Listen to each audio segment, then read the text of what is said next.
शिव जी जो है, शिव शब्द का वास्तविक तात्पर्य है निर्गुण ब्रह्म। निर्गुण ब्रह्म परमात्मा जो है उन्हीं का नाम शिव है। ये 2 से 2 का हमने योग किया तो 4 कैसे हुआ, इसको भी समझना पड़ता है, अन्यथा आप केवल रटते रह जाओगे। इसी प्रकार से शिव तत्व का ज्ञान तो बहुतों को है, परंतु जब तक उसका बोध ना हो जाए तब तक हमको मुक्ति प्राप्त नहीं रहती। यदि आप मान लेते कि परमाणु से सृष्टि हुई है इस समग्र जगत की, तो इसमें एक बहुत बड़ी आशंका आ जाए। डार्विन कहता है कि एक प्राणी से दूसरे प्राणी में जो है परिवर्तित हो गए, अमोइबा से कुछ और बने, उससे कुछ और बने, और बनते बनते बंदर बने, और उसके पश्चात जो है मनुष्य बन गए।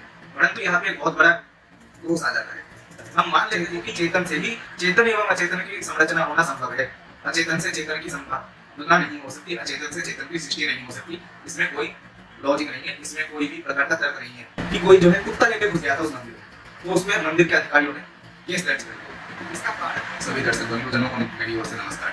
आप लोगों को मेरा नाम याद नहीं होगा, मेरा नाम जलंधर अग्निराज जगोरी है। नाम से आप समझ सकते हो मैं किस संप्रदाय से आता हूँ। आज का ये जो वीडियो है, इस वीडियो में कुछ बेसिक्स के विषय में चर्चा करी है। शैवों के विषय में तो बहुत लोग बातें करते हैं कि हम शिव भक्त है, हम शैव है, इस प्रकार की बातें बहुत लोग करते हैं। परंतु शैवों के विषय में शैव दर्शन क्या होता है, शैव संप्रदाय क्या होते हैं, इनकी गुरु परंपरा क्या होती है, इनमें क्या एकत्व है, इनमें क्या भेद है, इन विषयों में अधिकतर व्यक्तियों को ज्ञात नहीं होता।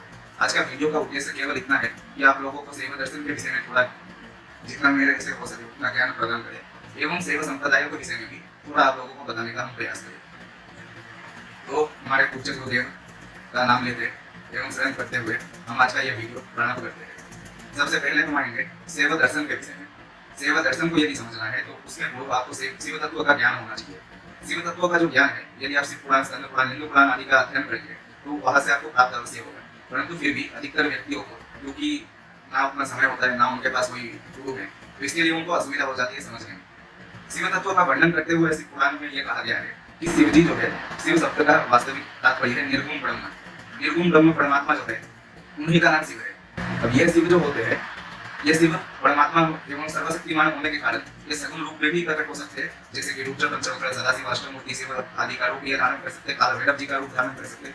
एवं ये निर्गुण रूप में भी पूजे जाते हैं। निर्गुण रूप में भी आप इनका ध्यान, आप इनका पूजा कर सकते हो, जैसे हमारे स्मार्ट बंधुजन एवं हमारे अगुण संप्रदाय के बंधुजन करते आ रहे हैं। इसके पश्चात कहा जाता है कि शिव जी जो है वो ब्रह्म है, और उनकी जो शक्ति है उसको माया कहा जाता है। इसी माया शक्ति के द्वारा वो रूप आदि का धारण करते हैं। रूप, नाम, गुण इत्यादि जो होते हैं इनको बाधक तत्व कहा जाता है। परंतु यदि बाधक तत्व का वो सहारा नहीं लेंगे तो हमारे जैसे जो मनुष्य है वो उनकी उपासना करने में असमर्थ हो सकते हैं, क्योंकि सब में सीधे सीधे निर्गुण ब्रह्म की उपासना करने का सामर्थ्य नहीं होता। इसी कारण से वो रूप आदि धारण करते हैं। ब्रह्म सूत्र में भी इस विषय में यही कहा गया है कि ईश्वर सर्वव्यापी होते हुए भी उनको कभी कभी कहा जाता है कि वो सूर्य देव के नेत्र में विराजमान है, वो हमारे हृदय में विराजमान है, वो मूर्ति में विराजमान है इत्यादि कहा जाता है, ताकि हम जो है उपासना कर सकें। हमें जिनमें सामर्थ्य नहीं होता निर्गुण निराकार की सीधे सीधे पूजा करने का, उनके लिए शिव जी ने ऐसे रूप धारण किए हैं एवं उनके लिए ऐसे विधान दिए गए हैं कि आप इस विशेष वस्तु पे या फिर इस विशेष तत्व पे आप ध्यान कीजिए तो जो है आपको उपासना पद्धति में सहायता प्राप्त होगी। इस वीडियो का जो उद्देश्य है उसी पर आगे बढ़ते हुए जो शैव दर्शनों में एवं शैव संप्रदायों में जो एकत्व की बात है, वो एकत्व आता है एक विशेष विषय से, वो है पशुपति पासम का दर्शन। पशु माने समग्र जीव जाति को ही पशु कहा जाता है। पशु अर्थात जो भी पास के बंधन में बंधित है। ये पास क्या होता है? ये पास जो है लौकिक एवं माया बंधन है। जैसे कि बाधक तत्वों की मैंने बात की थी। बाधक तत्वों के पश्चात जैसे मन के भावनाएं होते हैं, क्रोध, द्वेष, घृणा इत्यादि जो भावनाएं होती है, इन्हीं भावनाओं को पासम कहा जाता है। पशु जो है वो माया चक्र में, अविद्या में एवं पासम में बंधित है, और इससे केवल उनको प्रतिहीन कर सकता है प्रति अर्थात शिव जी। इसी विषय में कहा जाता है कि पशु जो है वो अक्षर है। अक्षर अर्थात उसका क्षय नहीं होता, क्योंकि पशु जो है वो जीव तत्व है, और जीव तत्व का भी कभी क्षय नहीं होता। भगवत गीता में कहा जाता है कि हमारा जो आत्मा है वो केवल रूप परिवर्तित करता है, शरीर परिवर्तित करता है, परंतु वो आत्मा जो है कभी नष्ट नहीं हो सकता। इसीलिए उसको अक्षर कहा जाता है। सर कहा जाता है पासम को। पासम सर क्यों है? सर का अर्थ होता है कि जो जिसका विनाश हो सके, जो विनाश आदि के वशीभूत हो, उसी को सर कहते हैं। और जो पति है उनको सर अक्षर बड़ा कहते हैं, क्योंकि वो इन दोनों के ही ऊर्ध्व उठ चुके हैं। पति जो है वो इन दोनों के नियंत्रक है, वो इन दोनों से बाधित नहीं है, इसीलिए उनको पति कहा जाता है। अब बात यहाँ पे ये आती है कि पशु जो होता है जीव अवस्था में है, इसी के संदर्भ में कहते हैं कि निर्गुण ब्रह्म ने अर्थात शिव ने अपने माया शक्ति के द्वारा जो है विविध प्रकार के रूपादि का धारण किया। जो आत्मा है वो आत्मा इस अविद्या माया में बंधे रहने के कारण, अविद्या माया में बंधे रहने के कारण वो आत्मा जो है या तो स्वयं को शरीर समझ बैठी है, नहीं तो यदि उसको ये बोध भी हो जाए कि हम शरीर नहीं है, फिर भी उसमें कभी कभी जो है शरीर के दोषों के कारण एवं शरीर के बाधक तत्वों के कारण वो स्वयं को बाधक तत्व एवं बाधक गुणों से स्वयं को जो है एक समझ लेता है। जैसे कि राग, द्वेष, घृणा आदि का हमारे मन में रहना, इसी तत्वों से हमको मुक्त करने के लिए जो है पति है। यदि आप शिव भक्ति नहीं करते हो, यदि आप विधिवत एवं संपूर्ण मन से शिव भक्ति नहीं करते हो, तो शिव जी आपको इन बंधनों से मुक्त नहीं करेंगे। यदि मुक्त होना है तो दो इसके उपाय है और दोनों उपाय आपको एक साथ करने होंगे। एक तो होता है कि आपको जो है शिव भक्ति करनी पड़ेगी, दूसरा है कि आपको शिव तत्वों का ज्ञान होना चाहिए, परंतु ज्ञान पर्याप्त नहीं होता। 2+2 हम 4 समझ जाते हैं, परंतु 4 कैसे हुआ, 2 से 2 हमने योग किया तो 4 कैसे हुआ, इसको भी समझना पड़ता है, अन्यथा आप केवल रटते रह जाओगे। इसी प्रकार से शिव तत्वों का ज्ञान तो बहुतों को है, परंतु जब तक उसका बोध ना हो जाए तब तक हमको मुक्ति प्राप्त नहीं हो सकती। अब यहाँ पे बात यह आती है कि माया के 2 प्रकार होते हैं, एक होता है विद्या, एक होता है अविद्या। इसी माया का जो विद्या रूप है, विद्या स्वरूप के ही द्वारा जो है ईश्वर रूप धारण करते हैं। जब परम ब्रह्म विद्या माया का प्रयोग करते हैं तो उनको ईश्वर कहा जाता है, और जब वो अविद्या माया का प्रयोग करते हैं उनको जीव कहा जाता है। विद्या माया और अविद्या माया में अंतर इतना ही है कि विद्या माया में ढके जो ब्रह्म है उनको अपना वास्तविक तत्व का ज्ञान एवं बोध दोनों है, परंतु अविद्या माया में ढके होने के कारण जब होता है तो उनको अपना वास्तविक तत्व या फिर ज्ञान का लीला के कारण बोध नहीं रह जाता, इसीलिए उनको जीव कहा जाता है। जगत गुरु श्री आदि शंकराचार्य जी ने भी इसी तात्पर्य को देखते हुए कहा था कि ब्रह्म सत्य जगत मिथ्या जीव ब्रह्म ना पड़ा।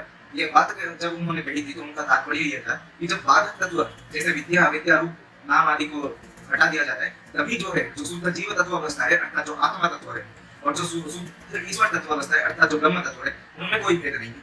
परंतु जब तक विद्या और अविद्या है दोनों में भेद अवश्य रहेगा। यही जो पशुपति पासम का जो दर्शन है, यही सारे शैव संप्रदायों को एकजुट करता है। जैसे कि वीर शैव बंधुजन जो है वो शक्ति विशिष्ट अद्वैत को मानते हैं, जो अपने स्रोत शैव बंधुजन है वो शिव विशिष्ट अद्वैत दर्शन को मानते हैं। हमारे अघोर में कुल 5 संप्रदाय है जिनका नाम अघोर है, जिनको अघोर नाम से बुलाया जाता है। इस पे भी हम चर्चा जो है अगले वीडियो में करेंगे कि एग्जैक्टली ये होते क्या है। इसके उपरांत पशुपति पासम का दर्शन ये इतना वैज्ञानिक है कि इसको धर्म सम्राट श्री गर्भाची जी महाराज ने अपने पुस्तक मार्क्सवाद और रामराज्य में डार्विन मत के खंडन के लिए इसी दर्शन का उन्होंने सहारा लिया था एवं इस दर्शन का सहारा लेते हुए उन्होंने कुछ बातें कही।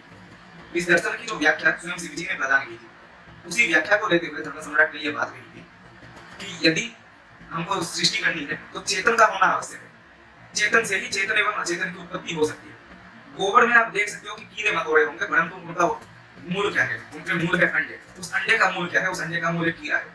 अब यदि इसी प्रकार से जाते रहोगे फिर भी यहाँ पे गोबर जो कि अचेतन है उसकी कोई महानता नहीं किसी से नहीं होती। मनुष्य जो चेतन है वो बच्चे पैदा करते हैं जो कि चेतन होते हैं, आजकल तो रोबोट भी बनाते हैं जो कि अर्ध चेतन है, और चेयर टेबल इत्यादि गाड़ी बाइक एक्सेट्रा ये सब भी बनाते हैं जो कि संपूर्ण रूप से अचेतन होते हैं।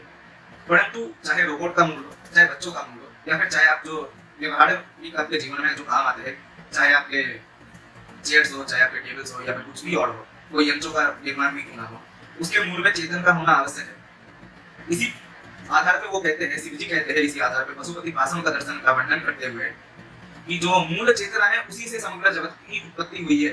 अब मूल चेतना क्या है? मूल चेतना ही परम ब्रह्म परमेश्वर भगवान शिव है।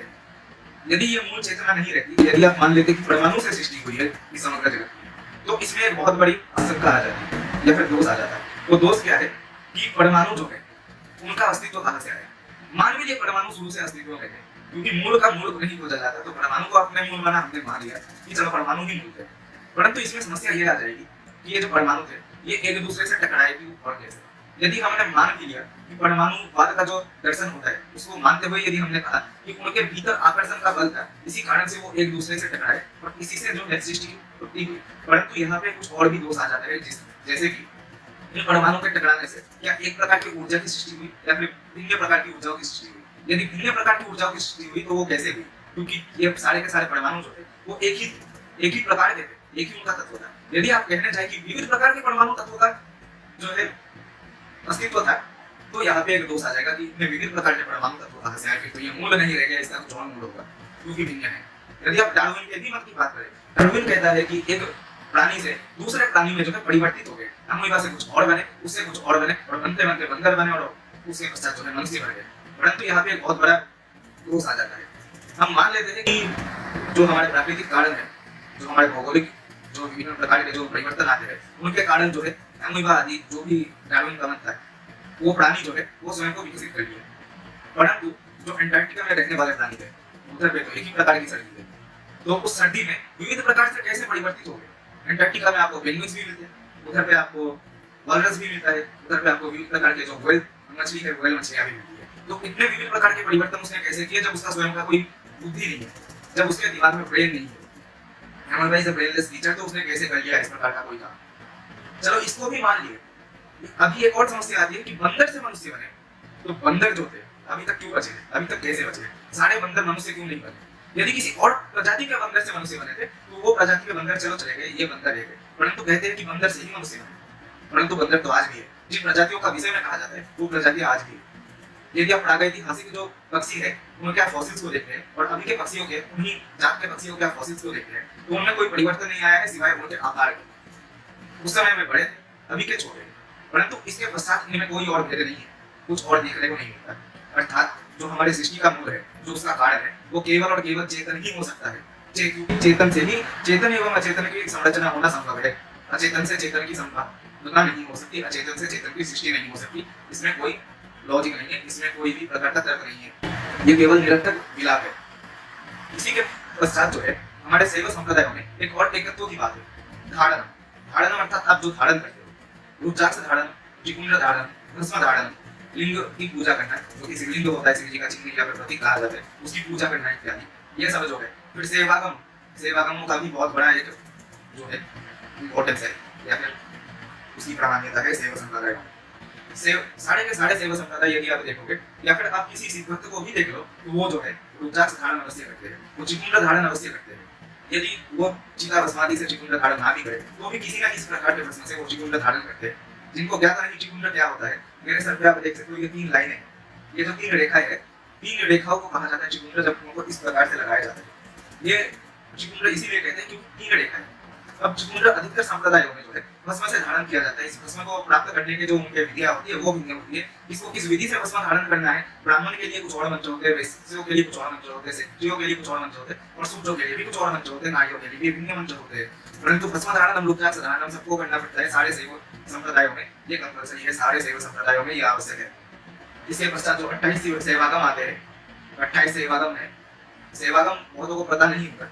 अगम एक विशेष प्रकार का शास्त्र होता है, अगम को श्रुति यही कैटेगरी में रखा जाता है। श्रुति श्रेणी में रखे जाने का कारण ये है कि अगम जो है शिव जी ने स्वयं अपने मुख से देवी पार्वती को सुनाए थे। उनके पश्चात जो है ये अगम मर्तलोक में प्रचलित हुए।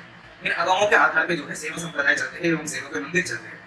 बहुत लोग ये प्रश्न करते हैं कि मंदिर किस पद्धति से बनाए जाते हैं, क्योंकि शिल्प शास्त्र के अतिरिक्त जो है हमको मंदिर बनाने के लिए अधिक जो नियम या फिर किसी और प्रकार के डायरेक्शंस की बात हो, वो सब जो है हमको पुराण आदि में नहीं मिलता। इसका उत्तर है अगम।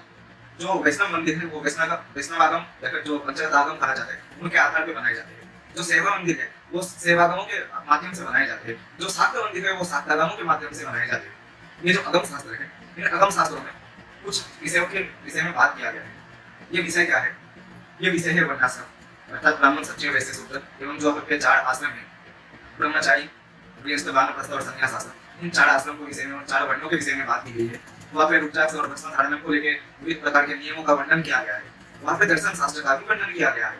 जो 28 सेवागम है उनमें से कुछ सेवागम जो है वो केवल अद्वैत दर्शन का प्रतिपादन करते हैं, कुछ है जो विशिष्ट अद्वैत दर्शन का प्रतिपादन करते हैं, या फिर विशिष्ट अद्वैत रामानुज जो विशिष्ट अद्वैत नहीं है, या फिर विशिष्ट अद्वैत या तो शाक्त विशिष्ट अद्वैत है, नहीं तो सेवा विशिष्ट अद्वैत है। रामानुज जो विशिष्ट अद्वैत संपूर्ण भिन्न दर्शन है और वो वैष्णव संप्रदाय में आता है, हमारे में वो दर्शन नहीं आता। इसी के पश्चात जो है उसमें मंदिर बनाना एवं किस मंदिर में किसको प्रवेश की अनुमति है, किसको प्रवेश की अनुमति नहीं है, इसको लेकर भी विविध नियम बनाए गए। जैसे कि रामेश्वरम ज्योतिर्लिंग जो है 12 ज्योतिर्लिंगों में से एक आता है। उस मंदिर में जो है एक टन सन्यासियों का प्रवेश निषेध है। भले ही केदारनाथ ज्योतिर्लिंग जो है, केदारेश्वर ज्योतिर्लिंग और केदारनाथ का मंदिर आजकल तो सब जाके रील्स बनाने लगे हैं, वहां पे कुछ बातें की बातें हमारे लिए, परंतु केदारनाथ मंदिर को लेकर अभी मतलब कुछ महीने पहले ही एक कंट्रोवर्सी, वो कंट्रोवर्सी या फिर विवाद क्या था कि कोई जो है कुत्ता लेकर घुस गया था उस मंदिर में, तो उसमें मंदिर के अधिकारियों ने केस दर्ज कर लिया। इसका कारण ये था कि वो जो मंदिर है वो वीर सेवकों के जो 28 सेवागम है उनके आधार पे चलता है, और वीर सेवकों के जो 28 सेवागम है उनके अनुसार तो मंदिर के गर्भगृह में या फिर मंदिर के जो तुम्हारा मुख्य द्वार है उसको अतिरिक्त प्रवेश करने की अनुमति नहीं है। गर्भगृह या फिर मुख्य द्वार में वो नहीं जा सकते, फिर भी वो व्यक्ति लेके गया, इसी कारण से जो है उनपे केस बना। तो इसी प्रकार से जो है मंदिर का निर्माण कैसे होगा, शिखर कहाँ पे होगा, गर्भगृह कहाँ पे होगा, गर्भगृह किस प्रकार से बनेगा, पूजा पद्धति क्या होगी, अभिषेक में किन द्रव्यों का प्रयोग किया जाएगा, किन मंचों से उस ज्योतिर्लिंग का या फिर उस शिवलिंग का अभिषेक किया जाएगा, कौन वहां पे प्रवेश कर सकता है, कौन नहीं कर सकता है, ऐसे जो विविध प्रकार के मंदिर से संबंधित जो नियम है इनका भी वर्णन जो है अगम शास्त्रों में आपको मिलता है। अभी इसको लेकर और महत्वपूर्ण बात यह है कि 28 देवागमों के उपरांत भी और 64 आगम है जिनको भैरव आगम कहते हैं। ये 64 भैरव आगम जो है ये कश्मीरी शैविज्म जो है, कश्मीरी शैव संप्रदाय या फिर जो चिका दर्शन का पालन करते हैं, ये उनमें प्रचलित है। इसके उपरांत जो है सारे के सारे शैव संप्रदायों में पंचाक्षरी मंत्र का महत्व माना गया है। पंचाक्षरी मंत्र होता है नमः शिवाय। अब नमः शिवाय मंत्र जो है ये वेद मंत्र है, वैदिक मंत्र है। इस मंत्र का जो है प्रयोग कहा गया है पुराणों में कि केवल और केवल जो द्विज है, जो उपनित द्विज है, वही नमः शिवाय का जाप करे। जो अनुपनित है या फिर जो अद्विज है, अर्थात जो सूर्य महिला अंतज्य हमारे जो अंतज्य भाई है या फिर जो मलेच्छ है जो कि शैव संप्रदाय में दीक्षा लेते हैं, उनके लिए कहा जाता है कि आप शिवाय नमः का पाठ कीजिए। ये पौराणिक पंचाक्षरी है, इसका पाठ कीजिए, फल आपको एक ही मिलेगा, परंतु आपको कोई दोष नहीं लगेगा। इसके पश्चात जो प्रणवाक्षर के साथ जब पंचाक्षरी मंत्र का पाठ किया जाए तो उसको षटाक्षरी अर्थात जो 6 अक्षरों का मंत्र है उसको षटाक्षरी कहा जाता है। ये षटाक्षरी मंत्र का पाठ है केवल और केवल जो उपनित ब्राह्मण है अर्थात जिनका यज्ञोपवीत हो गया है, यज्ञोपवीत संस्कार होने के पश्चात के जो ब्राह्मण है जिनको विधिवत दीक्षा ही इस मंत्र की प्राप्त हुई है, केवल वही इसका जाप करे और जो सन्यासी महाराज है वो इनका जाप करे तो ही अच्छा है। इसके उपरांत आगमों में एक और विशेष विषय का वर्णन किया गया है। आप सभी को ज्ञात होगा कि वैदिक उपनयन या फिर वैदिक जनेऊ जो है वो केवल ब्राह्मण, क्षत्रिय एवं वैश्य पुरुषों का ही होता है, शूद्र का और महिलाओं का नहीं होता, परंतु फिर वो भी तो वंचित रह जाएंगे ज्ञान से। तो उनके लिए आगमिक उपनयन एवं आगमिक उपवास एवं आगमिक संन्यास का जो है वर्णन किया गया। तो थोड़ा अटक जाते हैं, उसके लिए क्षमा प्रार्थी भी हो। फिर से विषय में आते हुए ये बात मैं कहना चाहूंगा कि आगमिक संन्यास हो या फिर आगमिक उपनयन हो, इसका अर्थ ये नहीं कि आपको वेद मंत्रों का पाठ करना या फिर वेद मंत्रों को पढ़ने का आपको अधिकार मिल जाएगा, आपको अवश्य नहीं मिलेगा। परंतु जो ज्ञान वेदों में जिन्होंने वेद पढ़ा है, जिन्होंने विधिवत वेद पढ़ा है, ऐसा नहीं कि लिखित और मैक्स मिनट का जाके अपने अनुवाद पढ़ लिया, उन लोगों का तो अनुवाद नहीं गाली देने का मन करता है, उनके अनुवादों को ऐसे मिथ्या बातें उन्होंने लिख रखी है। परंतु होता क्या है कि जिन्होंने पढ़ रखा है इन शास्त्रों को, उनसे यदि आप प्रश्न करेंगे कि ऐसा क्या डिफरेंस है, ऐसा क्या भेद है वेद मंत्रों में और आगम में जो ज्ञान दिया है उनमें, तो वो केवल एक ही बात कहेंगे कि सत्यों का भेद है, ज्ञान का कोई भेद नहीं।